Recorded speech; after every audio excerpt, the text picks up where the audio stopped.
शुभ सकाळ सर्वांना. कशा आहात सर्वजण? तर मस्त मजेतच असाल तर माझ्या नवीन एका ब्लॉगमध्ये तुमचं सर्वांचं स्वागत आहे. तर आज आहे रविवार. आज रविवार असल्यामुळे सुट्टी असते, त्याच्यामुळे आरामात उठलं आणि आत्ताच उठले मी. 8:30 वाजले. तर ब्रश करायचं बाकी अजून, माझा ब्रश वगैरे करते, दूध वगैरे तापून घेते, पाणी भरायचं, पाणी माठात लावून देते आणि सकाळचं कोमट पाणी पण पित असते मी थोडंसं.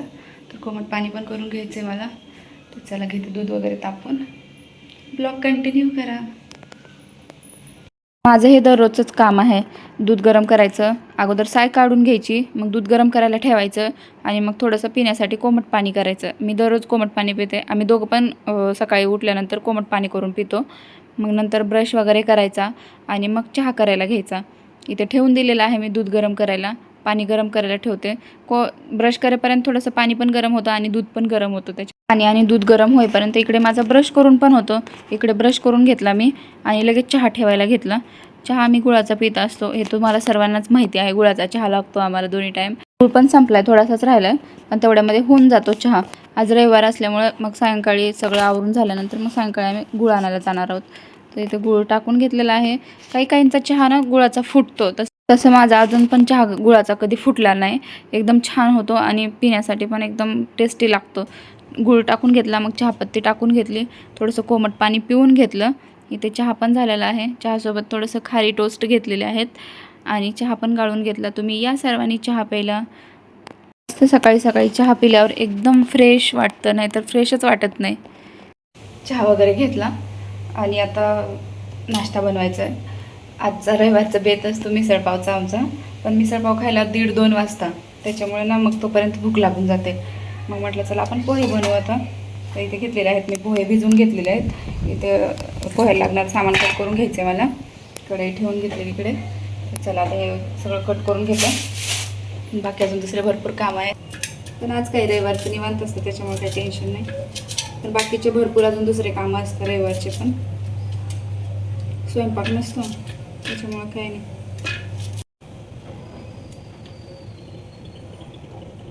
रविवारी सगळ्यांना सुट्टी असते, पण आपल्या लेडीजला कधी सुट्टी नसते. रविवार असो किंवा सोमवार काम चालूच असतं. निवांत कधी नसतं. थोडं का असं आपण काम चालूच असतं काही कसं.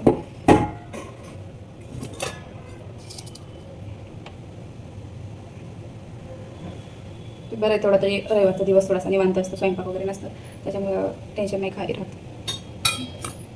नाहीतर उठलं की तेच उठायचं, स्वयंपाकाला लागायचं, दुसरे बाकीचे कामं आवरायचे, त्याच्याने पण कंटाळा येऊन जातो खूप. कधी जर एखादा दिवस सुट्टी असावी वाटते लेडीजला पण. झाले पोहायला पण काही वेळ नाही लागत, तेवढं होऊन जातं. या तुम्ही पण मस्त असे छान गरमागरम पोहे खायला. मी इथंच बसून खात असते, मला इथे बसून खायला खूप आवडतं. खिडकीजवळ बाहेरचं बघत बघत छान वाटतं. चला करून घेते मी नाश्ता. बेडशीट पण बदलायचं होतं, पण मध्ये पाऊस पडत होता ना, त्याच्यामुळे राहू दिलं होतं. आता म्हटलं ऊन पडले, 2-3 दिवस झालं खूप ऊन आहे, तसं मी थोडे कपडे धुवून टाकत असते ऊन पडल्यानंतर. तर इथे बेडशीट पण बदलून घेतलं, स्वच्छ असं सगळीकडून पुसून पण घेतलं. कसं धूळ येते ना किती. आणि माझं ड्रेसिंग टेबल पण आवरायचा होता, कारण मला नेहमी ते मेकअपचं सामान लागतं ना, त्याच्यामुळे अस्तव्यस्त पडलेलं असतं.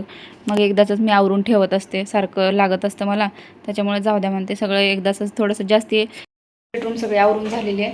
आता हे ओटा राहिला आहे आवरायचा, तेवढा ओटा आवरून घेते, स्वच्छ क्लीन करून घेते पुसूनपासून. थोडेसे भांडे घासायचे, तेवढे भांडे पण घासून घेते. मग मी माझं स्वतःचं आवरते. मशीनला पण कपडे लावायचे थोडेसे, ते पण कपडे लावून घेते मशीनला. बेडशीट वगैरे आहे आत्ता बदललेलं, ते पण लावायचं आहे, ते लावून घेते.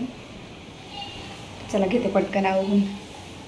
जरी रविवारचं स्वयंपाक नसला ना, तरी बाकीचे भरपूर कामं निघतात, कारण दररोज ते कामं नाही होत. त्याच्यामुळे ना रविवारी स्वयंपाक नसतं, त्याच्यामुळे मी रविवारचंच कामं काढत असते. मग हे बाकीचं आवरून घेतलं सगळं, नाश्ता वगैरे केलेलं ते सगळं आवरून घेतलं. एकदम घर स्वच्छ करायचं आणि कुठे जायचं असेल तर मग सगळं घर स्वच्छ करूनच बाहेर जावं असं वाटतं मला, नाहीतर मनच लागत नाही. सगळ्यात माझं मेन हे काम असतं किचन ओटा साफ करून घेणं. मला इतकं घाण वाटतं ना, किचन ओट्यावर घाण असेल तर किचनमध्ये यावं असं वाटत नाही. आणि तर थोडेसे पिण्यासाठी ग्लास तांबे लागतात, ते मी इथले लगेच घासून ठेवत असते. ते पण घासून घेतले लगेच. किचन ओटा साफ झाला, स्वच्छ. आता भांडे घासून घेते. थोडेसे हात पुसायचे कपडे पण बाकी आहेत धुवायचे, ते पण धुवून घेते. हात पुसायचे कपडे पण असं पावसाळ्यात लगेच खराब होतं ना, नाहीतर वास यायला लागतं कपड्यांचा. हात पुसायचे कपडे पण लगेच धुवून घेते.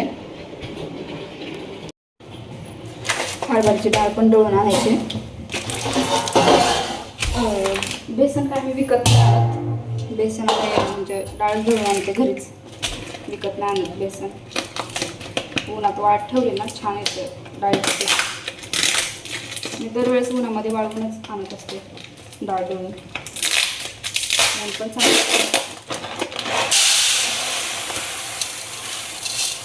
आणि आता पावसाळ्याचं सारखं म्हणजे डाळीचं पिठाचं काही ना काही वापर होतच असतो नेहमी. त्यामुळे थोडीशी जास्त सांगते दळून. भांडे घासते आणि नंतर वरती जातानाच ठेवते उन्हामध्ये. भांडे घासून घेतले लगेच भांडे घासायला. भांडे थोडेच होते, जास्ती नव्हते भांडे. काय चहा पाण्याचे, नाश्त्याचे आणि रात्री थोडंसं स्वयंपाक केलेला होता, एवढे काय भांडे नव्हते. पटापट भांडे घासून घेतले. आणि कपडे बनियान वगैरे, तसं कपडे मी मशीनला लावते काही कपडे, पण बनियान वगैरे काही चांगले नवीन कपडे असतील तर ते नाही मशीनला लावत. मग ते लगेच बनियान वगैरे धुवून टाकले. हात पुसायचे कपडे होते ते पण धुवून टाकले. पावसाळ्याचं ना हात पुसायचे वगैरे कपडे असतात ते जास्त दिवस नाही ठेव, वास येतो कपड्यांचा खराब, त्याच्यामुळे लगेच धुवून टाकत असते मी, जास्त दिवस नाही ठेवत.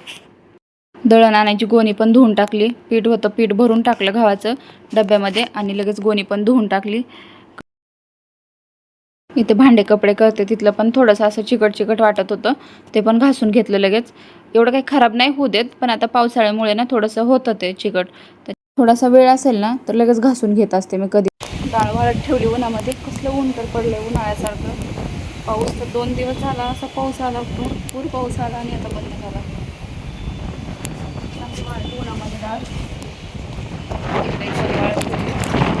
दळायला लागतं ना मला, दळण आणायला गोणी वाळेल उन्हामध्ये चांगलं. तर कूलरमधलं पाणी काढायचं आहे. तर कूलरमधलं पाणी पण काढून घेते, थोडा वेळ आहे तर. चमकते डोळ्यावर. बरेच दिवस झालं काढायचं होते कूलरमधलं पाणी. आता हिवाळ्यात उन्हाळा संपला, पावसाळा. तसं हिवाळ्यात आम्ही जास्त कूलरचा वापरच नाही केला. आम्ही गच्चीवरती झोपायला यायचं. छान आहे आम्हाला झोपायला, खूप छान हवा पण लागते आणि गच्चीवरती असं गरम पण नाही होत. त्यामुळे आम्ही गच्चीवरती झोपायला यायचं. हे मुलांनी वापरून ठेवले पाणी, याच्यामध्ये तसंच ठेवून दिले. ते जास्त दिवस पाणी राहिलं की खराब होतं ना. हवा सुटली की मोबाईल जरी ठेवला इथं वरती ते सुद्धा पडतं. पाणी काढलं त्यातलं सगळं. तर धुवून घेतो स्वच्छ, धुवून ठेवून देता येतं. जराशी धूळ बसलेली आहे. पूर्ण काम झालं आता. मी पण तयार झाले, मी पण आवरून घेतलं. 2 वाजत आल्यात. एक एक काम आवरता करता इतका वेळ होऊन जातो. चला आता मिसळपाव खायला जायचं आहे. आज रविवारचा आमचा बेत असतो मिसळपावचा. दर रविवारी जात असतो आम्ही.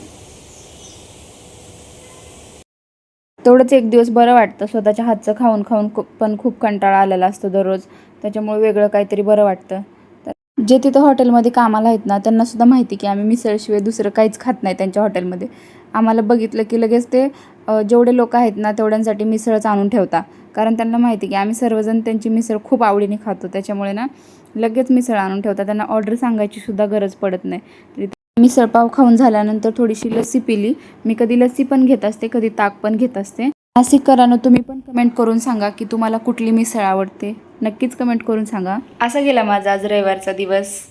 तर माझं रविवारचा रुटीन असंच असतं. दर रविवारचं रुटीन हेच असतं माझं. काही ना काही थोडेफार घरातले कामं दुसरे एक्स्ट्राचे करायचे, परत अजून थोडंसं विश्रांती, थोडंसं काम, असं असतं.